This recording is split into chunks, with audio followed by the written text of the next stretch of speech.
Hello friends, चलते आज बनैबा Apple sweets. Fast आम ड्राए कोकोनट को नहीं जावा गोटे 1 कप एवं ताको टिके ग्राइंडिंग करदबा। ग्राइंडिंग कर सारा पर एवं गोटे मापिकी नहीं जाइए चीनी की ग्राइंडिंग करदबा। एवं आम गरम क्षीर रे केसर पकई देकी ड्राए कोकोनट को जो ग्राइंडिंग करथिले ताको टिके भाजीदबा। भाजी दे सारा पर एवं आम चीनी की पाउडर करथिले ताको मिसईदबा कोकोनट सहित मिसईदबा। एवं आम अमूल गोटे कप नहीं ताको भी मिसेकी टिके भाजीदबा। भाजी दे सारा पर आम गोटे कप क्षीर को आम केसर पकईकी टिके फूड कलर देदेबे पकईकी मुझे नहीं जाइए एवं तादेकी गोलैदबा। भल से ताको टिके फेंटी देबे से जेंति पूरा मेल्ट हो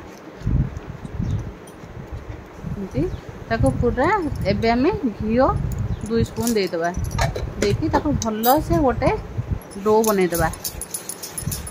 पाखापाखि ताको अध घंटा गैस रे सिम रे रखिकी ताको भल से गोलैबे से जेमती गोटे डो आमर रेडी हो। एवं आम 2-3टा गुजराती की गुंड कर रखिले ताको पकईदबा। पकईकी एवं आम काढ़ीदबा प्लेट को काढ़ीदबा। प्लेट रे आमर ठंडा हो गला पर एवं आम ताको भल से चकटी दबा। चकटिकी ताको गोटे एप्पल रो शेप दे दबा। एप्पल रो शेप एमती दे साइला परे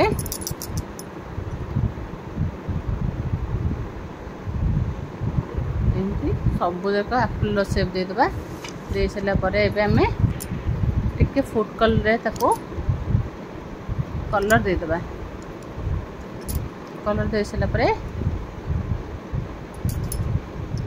गोटे लवंग पिस्तार गोटे देदेबा जमी पत्र सेब आसब। एमती आम सबू एप्पल स्वीट के सबू एमती आम सेब दे सारा पर देखा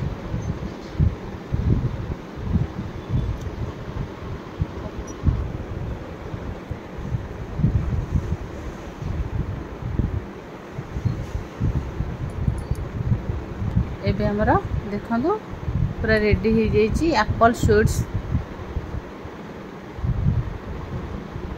5 मिनिट रे हमर एप्पल स्वीट्स पूरा रेडी हो जाइए। देखंतु बहुत सुंदर देखा जाउची। एमती घरे बनातु खांतु आराम से।